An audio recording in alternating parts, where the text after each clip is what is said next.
Yang pasti gue bilang kalau tanpa kemenangan lagi agak sedikit mengkhawatirkan si posisinya Persija Dol. Iya, Thomas Doll. Thomas Doll. Kalau gue bilang gitu.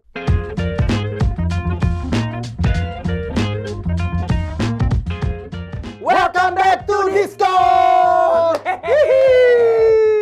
Kembali lagi di Discord teman-teman para scorer. Yes. Kita baik lagi di Discord diskusi olahraga bareng Rais dan Donzol dan Is. Ya. Kita berdua aja. Iya betul. Gak ada penengah. Gak ada penengah.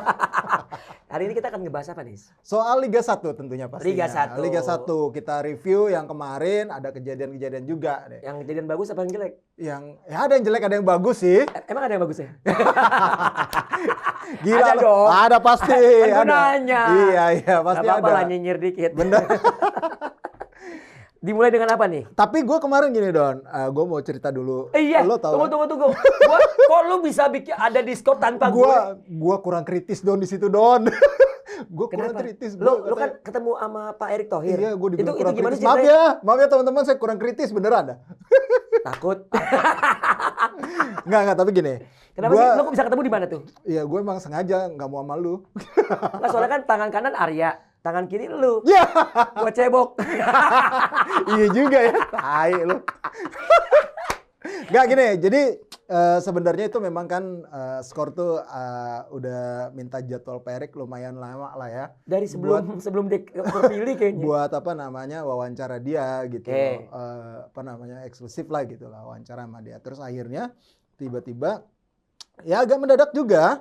Saya dibilang ya udah Perik mau nih wawancara gitu. Ya udah apa namanya akhirnya dikasih tahu berapa hari sebelum gitu ya.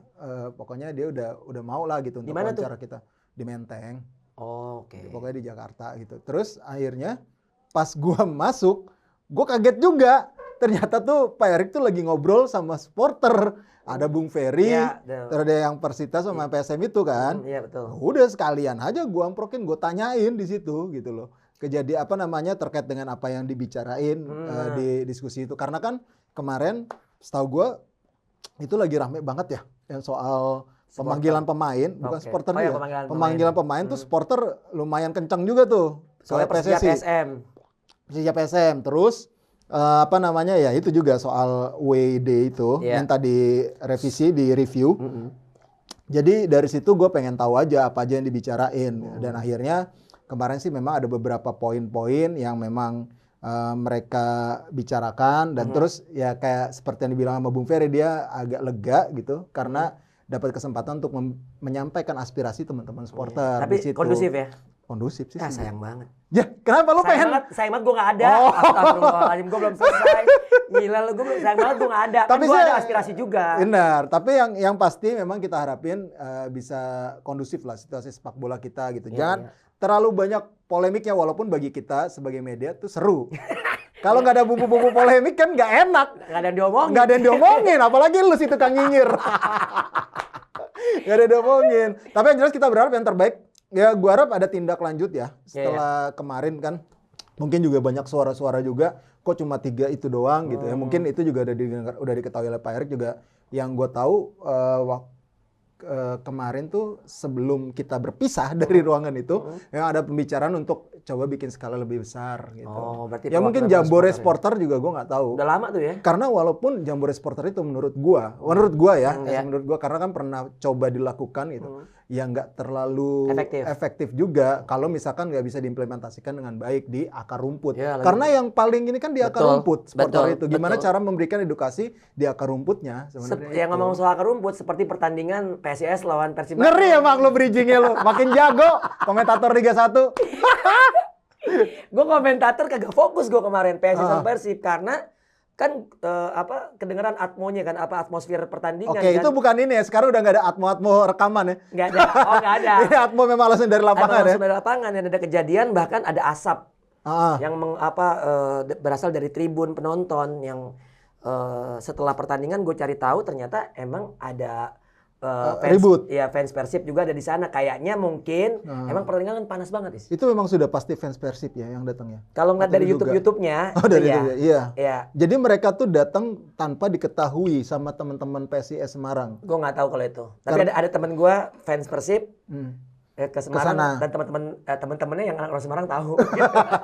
Itu teman gue ya, teman gue. Salah satu pemilik aparel lah di Bandung gitu. Nah, kalau gue melihat sih lebih ke pertandingannya. Iya. Ya memang Tapi itu dulu, jangan ke pertandingan dulu. Maksud gua dengan rusuh supporter ini membuktikan bahwa semuanya tuh harus sadar. Maksud gua mereka meminta untuk direview ya. Iya. Gitu. Tapi teman-teman supporter juga harus bisa menahan diri ketika ada sesuatu yang seperti ini gitu loh. Jangan sampai terjadi lagi kerusuhan-kerusuhan. Karena itu akan berdampak negatif image-nya entah di sisi dari pihak keamanan ataupun mungkin FIFA yang sekarang sudah ada di sini. Kalau menurut gue gitu. FIFA berkantor di sini ya? Iya, FIFA kan udah mulai berkantor di sini. Di Kemang katanya. Bukan. Di mana? SCBD. Wah, dekat rumah gua. Iya. Gila. SCBD. Jadi gila. Yang gue pikir sih dengan kejadian kemarin ya, semua supporter ada beberapa yang sudah memupuk dengan baik. Jangan sampai tercederai oleh oknum-oknum supporter yang kerjanya ya cuma buat nyari huru-hara gitu. Susah sih. Susah emang kalau yang tadi lo bilang akar rumput tuh susah. Karena kan grassroots itu kan yang singgungan langsung di lapangan gitu. Benar. Kadang kalau pengurus-pengurus ya mungkin korlap-korlapnya yang bisa handle, tapi kan nggak mungkin, ini kan masa ya. Masa nggak mungkin bisa diintin cuman. Yang penting sih gini, pertama kita udah kepukul sama tragedi Kanjuruhan. Benar, harus itu terjadi lagi. Benar, harus diingat itu. Kedua, ya sebetulnya iklim sepak bola Indonesia ini lagi naik nih Liga 1-nya. Benar. Gue ngeliat kayak pertandingan tuh seru banget gitu. Benar. Dan sangat disayangkan kalau misalnya diciderai dengan kayak begini lagi, kerusuhan supporter lagi ya. Supporter. Jadi buat teman-teman supporter, tolong deh, baik sebagai tuan rumah maupun sebagai tim tamu, nahan diri lah. Nahan diri. Oke, kalau misalkan, ya kan PSSI kan juga sudah pengen mereview ya, katanya ingin memberikan kuota away, setahu gua. Karena walaupun cuma 25 supporter atau berapa gitu, ya dibatasin gitu. Tapi setidaknya ada goodwill gitu di situ. Yang jelas di sini tinggal bagaimana goodwill dari teman-teman supporter untuk memfasilitasi itu, untuk menjaga itu. Dari beberapa teman-teman supporter kan yang kayak misalnya The Jack sudah misalnya nyambut bonek gitu loh. Walaupun tetap kena denda, tapi kan mereka bisa menjalankan silaturahmi itu dengan baik dan menjamin keselamatan teman-teman bonek juga saat itu kan. Benar, itu kan langkah yang positif ya. Tercederai lagi sama kejadian kemarin. Makanya gue juga bingung tuh, padahal sejarahnya supporter PSIS sama Persib setahu gue nggak ada masalah gitu ya. Gue nggak tahu lah apa kemarin mungkin komunikasinya nggak jalan. Pertandingannya panas banget. Pertandingannya juga panas lagi ya. AC-nya mati. Nah, pertandingan deh sekarang.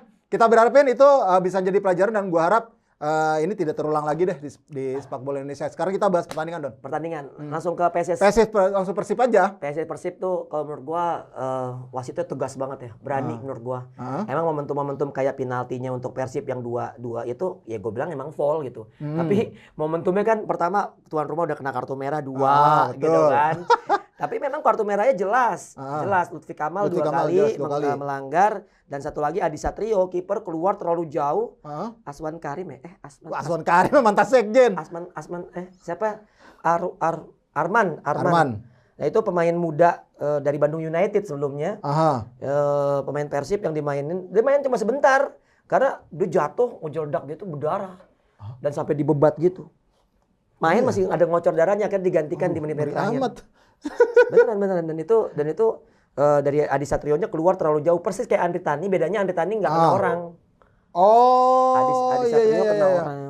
Iya, tapi kalau secara permainan si Persib ini udah mulai oke belum? Belum. Di bawah Bojan Hodak. Jujur aja. Ini masih dinaungi keberuntungan berarti menurut lo kemenangan ini? Kalau misalnya gue lihat ya, beberapa pertandingan yang Persib menangkan itu lawan tuh kena kartu merah. Oh iya. Sebelumnya juga ini kan kemenangan pertama Hodak ya? Iya, benar. Ya kan? Sebelumnya juga seperti itu. Ada pertandingan yang seperti itu. Itu gue baca di beberapa teman-teman gue yang pecinta Persib. Gitu. Artinya ini warning kan. Berarti lo bisa menang pada saat jumlah pemain lo lebih banyak. Bahkan lo bisa menang unggul 2-1 setelah tim lawan bermain dengan 9 pemain.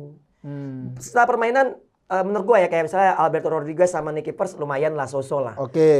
Udah inilah. Cuman final third-nya aja mereka. Karena nggak ada David Da Silva kemarin. Iya, betul. Ezra ya di depannya. Bukan striker number 9 lah. Dia tipikalnya lebih kayak SS lah, second striker lah gitu. Dan gue melihat Persib juga punya masalah di lini depan. Apalagi nggak ada Ciro juga. Iya, nggak ada Ciro karena kan masih sanksi kan. Dan Beckham juga nggak ada. Tapi Freds bagus. menurut gua. Terus di sisi kiri Edo juga dimainkan. Di wing kiri jadinya Mark Locke sama Rahmat Irianto sama Levi Madinda. Bagus banget Levi. Levi bagus ya. Padahal dia sebelumnya dikritik loh. Menurut gua Levi itu cuma nggak dapat kesempatan pemain teamwork banget. Pemain yang untuk tim banget. Jadi kan gue perhatiin nih kayak Persis ada CDB tuh mainnya individual gitu kan. Betul. Messi Doro terlalu dominan dengan long pass-nya segala macam. Tapi kalau Levi Madinda betul-betul main as a team banget sih itu. Tapi so far progres Persib ada lah di tangan Bojan. Walaupun gue bilang belum sesuai dengan nama besarnya lah gitu. Dengan pemain-pemain yang emang top levelnya lah. Ya mudah-mudahan aja sih Persib bisa lebih membaik kali ya. Dan PSIS juga memang sebenarnya mereka itu kemarin padahal habis menang di kandang Dewa ya. Jadi kecolongan di sini juga sebenarnya mereka juga terpukul pasti menurut gua. Strategi counter attack-nya bagus sebetulnya. Cuma emang pada saat kalah jumlah pemain, Lutfi Kamal harus kartu merah. Itu emang agak ngaruh. Walaupun masih bisa nyetak gol penyama kedudukan Galih Freitas, tapi itu individual sih emang. Dan Galih Freitas juga ada catatan nih. Pada saat momentum si Mark Locke jatuh. Dan itu fall, bolanya itu ditendang dan hampir kena palanya. Tindakan unfair play. Dan dia udah kena kartu kuning sebelumnya. Dan menurut gua harusnya kartu merah. Menurut gua sih ya. Tapi emang kalau kartu merah saat itu mungkin pertandingan bakal lebih rusuh lagi. Karena itu udah ribut itu. Udah ribut. Javin Rumbino segala macam. Pemain udah panas ya. Wah, udah kisru orang depan bench Persib kejadian. Iya. Makanya gua ngelihatnya memang kadang supporter pun sulit menahan diri terkait dengan pertandingan di lapangan. Apalagi PSIS saat itu full house loh.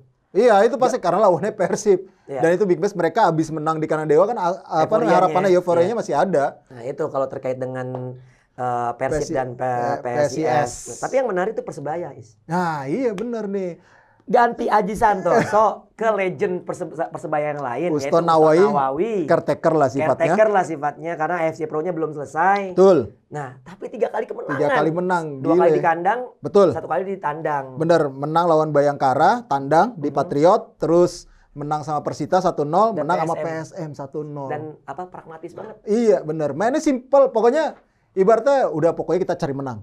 Iya. Ibaratnya gitu. Kalau liga mah iyalah cari menang. Iya, cari menang pasti. Maksud gua mainnya tuh ya ibaratnya mempertahankan walaupun unggul tipis, udah. Sama kayak PSM berarti ya. Atau kayak Bali United pragmatis banget bener-bener. Pragmatis lah.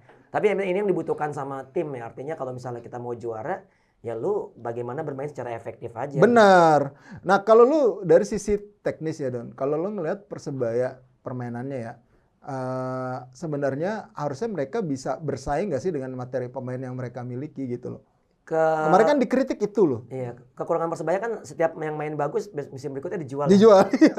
Jadinya kasihan nih kalau kayak pelatih sebelumnya Aji Santoso, dia udah punya kerangka tim nih tahun ini nih. Harusnya, udah ajak nih tahun berikutnya pengen bagus ngebangun lagi, akhirnya sibuk ngebangun. Ini yang menurut gua bagaimana manajemennya aja sih. Bener, berbeda dengan kalau gua boleh ngomong kayak misal manajemen Persija sama Persib udah kontrak jangka panjang kan. Betul, dan dia ngikutin pelatihnya. Kalau pelatihnya nggak mau jual jangan. Kecuali kalau memang ditawarnya gede banget, gue juga nggak tahu lah ya. Lumayan buat klub gitu loh. Tapi sejauh ini benar-benar difasilitasi nih. Dua pelatih ini sebenarnya. Dan akhirnya kan Thomas itu mencoba karena dia punya target jelas dalam 3 tahun tuh harus seperti apa target dia. Persebaya juga gue yakin Aji Santoso juga kemarin kayak gitu. Tapi kan ya disuruh ngebangun ulang tim lagi. Susah. Kalau menurut gue jadi pelatih. Karena gini, tim yang bagus adalah pada saat lo di musim selanjutnya 80% tuh tim lo nggak berubah. Nggak berubah. Kenapa gue bisa bilang seperti itu? Karena gimana juga core-nya, kerangka tim itu emang dibentuk dari yang sebelumnya. Kalau lo ngebangun lagi, lo butuh waktu lagi, kecuali persiapan lo panjang. Betul. Kan persiapan paling 2 bulan 3 bulan iya gitu kan. Sih, dan itu kan waktu yang standar yang biasa diterima sebuah klub profesional menuju ke liga utama seperti itu. Bener. Jadi Persebaya butuh pelatih baru nggak nih? Kalau secara peraturan ya iya jelas, karena kan masih belum AFC Pro, walaupun dia lagi ngikut nih sebenarnya. Ya nggak bisa juga kan, karena kan beberapa pelatih juga. Bener kayak gitu yang akhirnya. Segala macam kan juga seperti itu. Nah kalau kita balik lagi ke Persebaya, menurut gua yang paling penting bagi klub sebesar Persebaya adalah memenangkan ruang ganti, dan Uston punya itu. Uston itu gimana juga, lu bayangin lu pernah juara bersama Persebaya, lu legenda Surabaya ya kan, salah satu pemain Surabaya yang sukses lah. Selain Aji Santoso, Sugiantoro yang artinya pernah ada di timnas juga gitu. Nah, gue melihatnya Uston mampu melakukan itu. Dan kalau dikasih kepercayaan dan lisensinya udah ada juga, menurut gue akan lebih baik seperti itu. Unsur kedaerahan tuh penting juga, Is. Unsur kedaerahan, unsur dia sebagai legenda di klub tersebut juga penting. Tapi kan dia tetap jadi asisten nanti kalau menurut gua, walaupun nanti ada pelatih asing apa segala macam. Kalau buat gua pribadi ya, asisten itu bukan decision maker. Cuma bisa ngasih saran. Nah, belum tentu nanti pelatih yang datang juga menyukai apa yang Uston lakukan. Menurut gua sih seperti itu. Tapi ya beda-beda lah ya.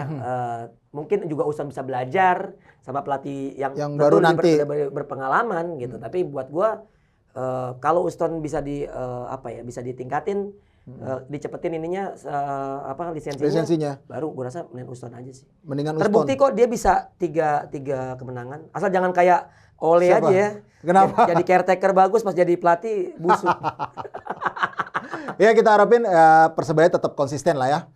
Karena dia salah satu tim tradisional juga yang kita harapin tetap berprestasi lah gitu loh di sini gitu. Bisa memberikan persaingan yang lebih hangat, yang lebih panas di Liga 1 buat di jalur juara. Selain Persebaya juga yang lagi naik PSS. PSS Sleman, benar. Itu gokil ya, Marian Mihail ya. Iya, Marian Mihail tuh yang gue prediksi tadinya dia loh yang pertama-tama bakalan di Marian Mihail. Kalau ente nonton. Tapi sebenarnya ya, materi pemain yang dimiliki sama PSS itu kalau menurut gua sudah hampir habis masa edarnya. Contoh Esteban Vizcarra, Kim Kurniawan, terus siapa lagi ya? Di situ tuh, ya contohnya 2 itulah gitu. Tapi ternyata mereka mampu membuktikan ya untuk bisa bangkit lagi. Terbukti dalam 3 pertandingan terutama Kim kan kapten ya sekarang ya. Maksud gua dalam 3 pertandingan terakhir tuh hoki mungkin kalau gua nggak salah Esteban Cawor nggak selalu terpilih ya maksud gua untuk jadi starting gitu. Jadi Esteban Vizcarra, Kim Kurniawan, kiper Lapinus, Antonio Pintus sama si Thales sama si siapa Jihad Ayub. Ya maksud gua itu jadi kunci permainan PSS Sleman sekarang ya, gitu. Kerangkanya lah ya, core tim utamanya. Tapi kalau gua melihat sih gimana? Kayak Vizcarra, kayak Kim, dia juga nggak diberikan tugas tanggung jawab yang artinya betul-betul sesuai dengan kemampuannya aja. Ya lo bilang kan bicara soal bagaimana kondisi fisik mereka ya. Betul. Karena kan lo ngeliat kan usianya udah uzur, udah 3, apalagi Esteban Vizcarra. Iya. Tapi di satu sisi mereka bisa menjalankan tugas dengan baik. Bahkan Vizcarra beberapa kali juga kipasnya juga passing kuncinya juga sangat baik menurut gua dalam hal memberikan bola-bola daerah. Bagaimana Hoki Caraka juga bermain menurut gua ya kayak unselfish gitu saat dia mengirimkan umpan kepada Cawor. Dan itu menurut gua banyak hal yang positif di PSS Sleman. Tapi yang gua khawatirkan adalah bagaimana konsistensi mereka sih nanti. Karena di barisan cadangannya, walaupun ada pemain berpengalaman juga ya. Banyak ya sebenarnya kalau ngelihat materi pemain mereka lumayan dalam. Walaupun ya kayak Leo ya bukan yang sekarang tuh ada di kelas atas bukan. Jadi kayak Leo, ada Haris Tuare yang pernah oke lah gitu loh. Dan pemain kayak Irham Jarul Mila kan waktu musim lalu kan sempat cedera parah kan. Akhirnya sekarang lagi perlahan lagi membangun. Kevin juga Gomez juga belum terlalu kelihatan lagi gitu ya. Gue lihat semoga aja PSS bisa konsisten sih. Ya, tapi menurut gue sih menurut gue PSS Sleman ini nabung aja poin gitu. Nabung poin dulu sebelum di masa sulit. Di akhir-akhir. Oke, sekarang kita ngomongin Thomas Doll yang ngomel-ngomelin rumput.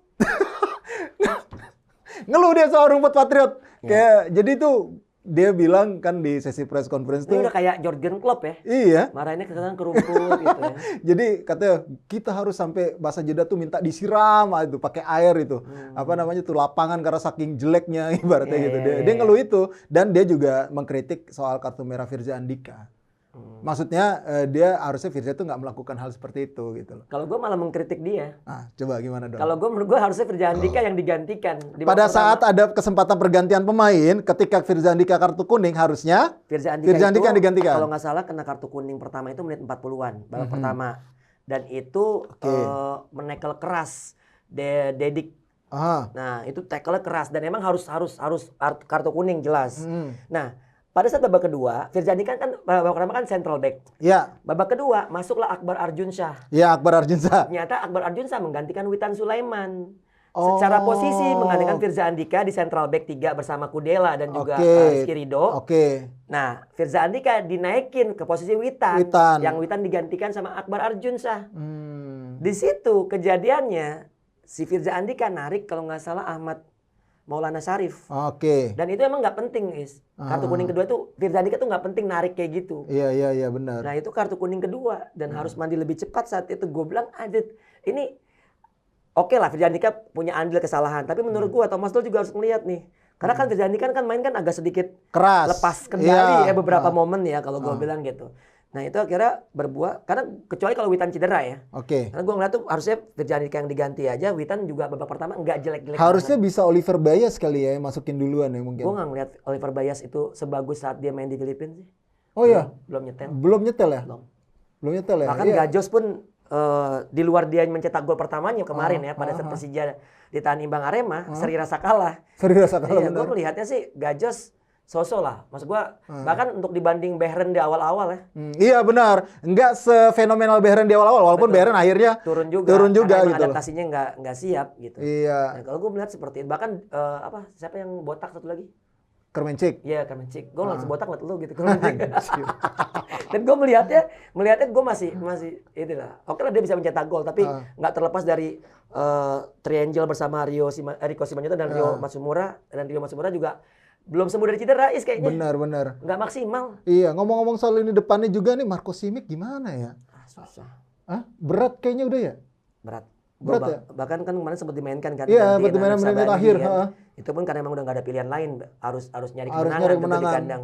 Ada momen satu peluang memang gagal. Dan dia nggak menggunakan kaki kiri, justru menggunakan kaki kanan. Secara positioning, secara teknis tuh kayak lu emang nggak bisa kaki kiri gitu kayak, dan akhirnya mudah bagi. Padahal dia bisa kaki kirinya kencang loh, kanan kiri. Iya, tapi dia nggak pede. Karena kan dia kan mungkin strong footnya kanan.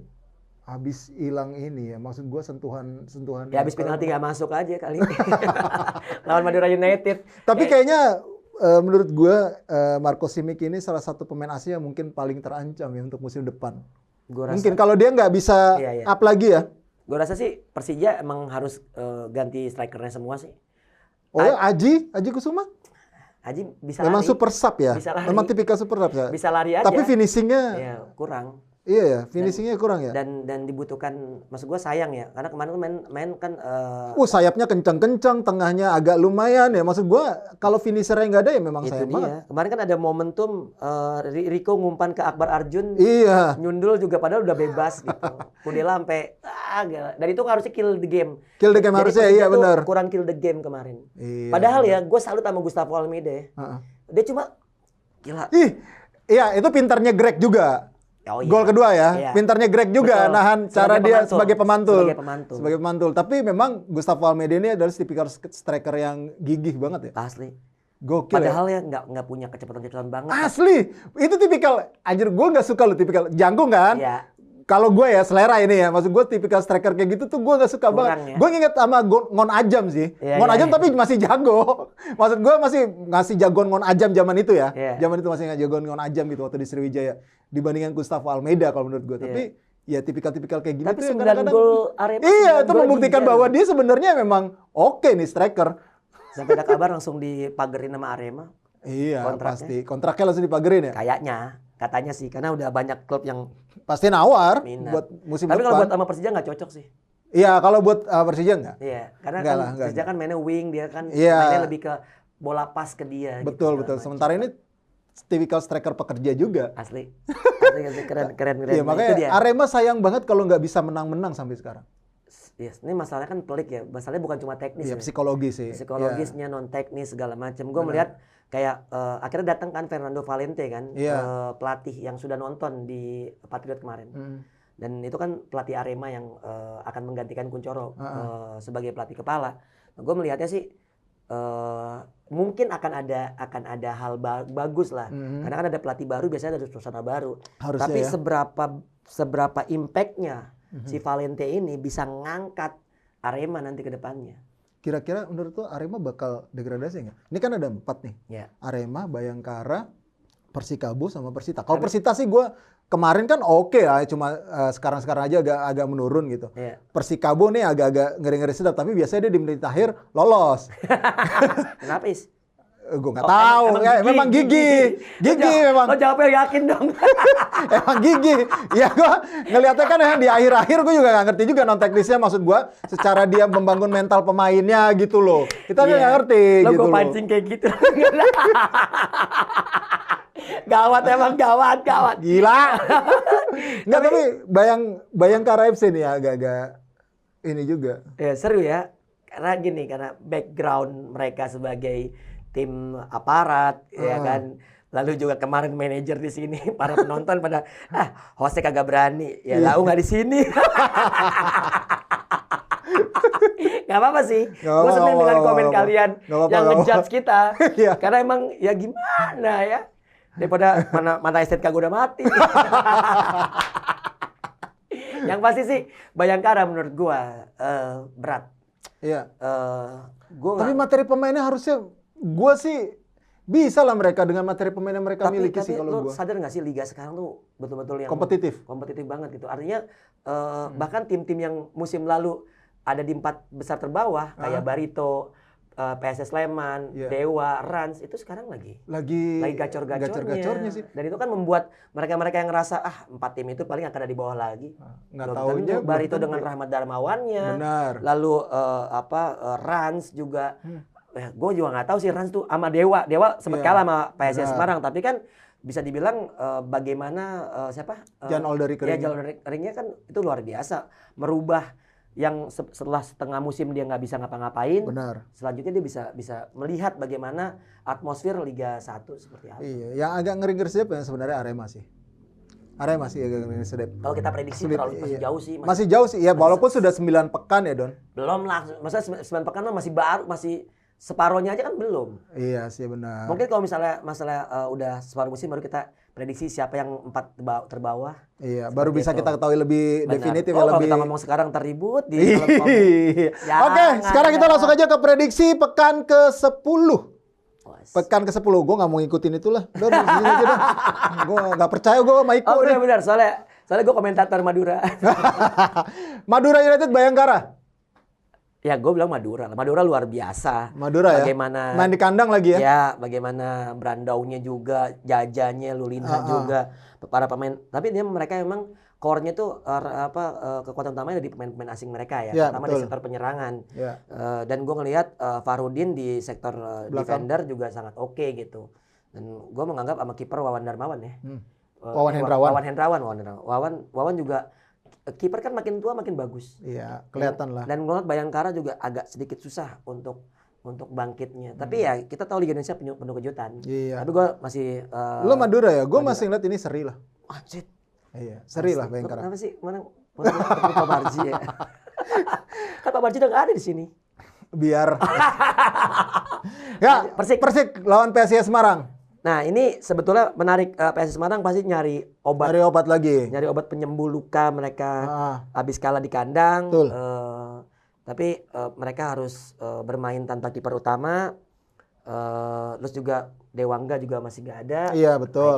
Masih ke timnas. Ya kan? Iya, timnas U23. Nggak tahu tuh lolos apa timnas U23 semifinal. Malam ini penentuannya. Iya malam ini penentuannya. Jadi gue nggak tahu. Yang pasti menurut gue Persik dengan cara mainnya juga oke. Gue ngelihat ada Supri Yadi, wingernya oke. Terus juga defendernya tuh yang rambutnya kriwil. Iya. Siapa sih gue lupa. Ya, ada Bayu Otto juga yang di tengahnya juga Bayu lumayan. Otto juga tuh asli Kediri tuh. Dia dari sebelumnya dari Persidikap Kediri. Emang putra daerah ya. Dan itu punya kecepatan luar biasa. Dan dia memang gue bilang selain Rohit Chan, dia adalah salah satu kunci permainan di lini tengahnya salah satunya, di betul. Persik Kediri. Setuju gua. Iya. Sama kaptennya tuh Yusuf Melana ya di juga, sisi back kiri ya. Dan dia juga bisa lah untuk katakanlah untuk defend sama offense balance kalau balance. Crossing-crossingnya juga bagus. Gue setelah kemarin Persik Kediri kalah di kandang Barito, gue ngeliatnya Persik Kediri bisa dapat angka sih. 3 poin. Persik Kediri gue 5-5-4-5 sih. Oke, tipis ya pokoknya. Iya. 5-5-4-5 menang Persik ya? Menang Persik. Oke, Borneo FC Persita main di kandang sendiri. Borneo ya menang lah gue kalau gue ngeliatnya. Iya, Borneo 64. Borneo nih kalau di kandang nih serem banget maksud gue. Satu itu, kedua oke banget juga performanya. Untuk tandangnya juga kurang bagus. Juga kurang bagus, benar. Nah, terus Dewa United Persija ini lagi nih seru nih. Main di Tangerang berarti ini ya. Indomilk gitu. Dewa United Persija, gue ngelihat ini Persija harus ada obat sih. Harus ada sesuatu kalau misalnya pengen bagus ya. Gue imbang nih. Yang pasti gue bilang kalau tanpa kemenangan lagi agak sedikit mengkhawatirkan si posisinya Persija Dol. Iya, Thomas Dol kalau gue bilang gitu. Karena pertama lawan Borneo di kandang sendiri gagal, kalah lawan Madura, terus kemarin lawan Arema yang juru kunci juga gagal, dan lawan Dewa yang notabene sebetulnya secara tim solid nih. Iya. Dan buat gua seri pun pasti akan ngeri juga. Akan karena yang menjadi masalah adalah klinikal di depan gawang sih. Iya, nggak ada. Itu yang dipermasalahin juga sama Dol kemarin. Gue punya banyak peluang tapi nggak bisa jadi gol. Iya, masalahnya tuh transfernya juga nggak bagus. Iya, masalah transfernya ya lu gagal untuk datengin striker juga yang oke. Betul. Ya itu dia makanya ya. Masalahnya di situ. Masalah di awal musim bagi Persija justru akan membuat mereka sulit di setidaknya separuh musim pertama. Iya, dari segi permainan main oke lah. Salah satu yang tim yang paling main enak dilihat, benar. Salah satu tim yang enak dilihat. Jadi gua seri. Lu? Gue seri juga. Oke, PSS Sleman Persebaya nih seru nih. PSS di kandang PSS. Dua-duanya lagi naik. Iya. Tapi PSS juga punya catatan beberapa kali di kandang juga gagal menang. Imbang gitu. Dan Persebaya dengan permainan pragmatisnya juga akan seru. Cuma memang gue melihatnya sih gini. PSS Sleman punya selalu punya darah lebih bagus ya, darah lebih segar pada saat main di kandangnya di Maguwarjo ya. Benar ya? Iya, Maguwarjo. Di Maguwarjo. Jadi menurut gua PSS Sleman sedikit diuntungkan sih.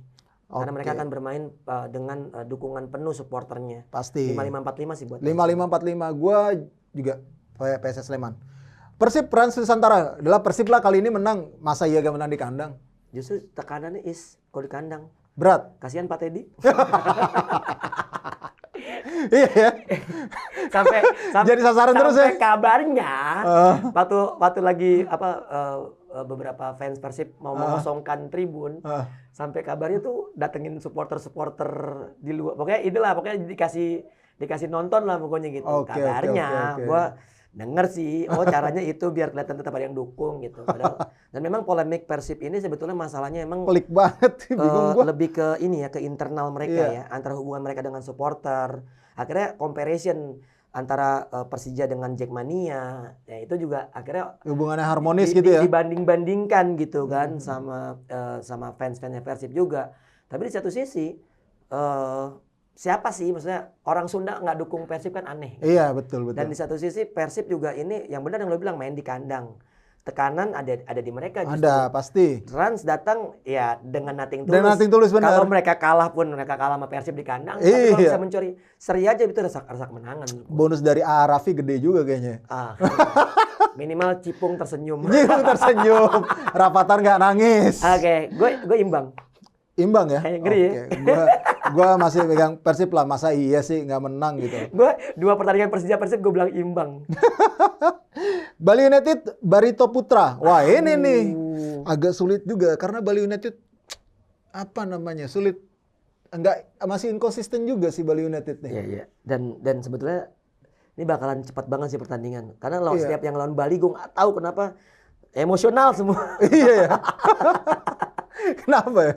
Gue menang Bali sih masih. Masih menang Bali ya? Menang Bali. Barito tuh kalau tandang, iya. Kalau di kandang oke lah. Kandang gitu. Iya. Di tandang tuh nggak terlalu. Oke. Gue megang imbang. Imbang.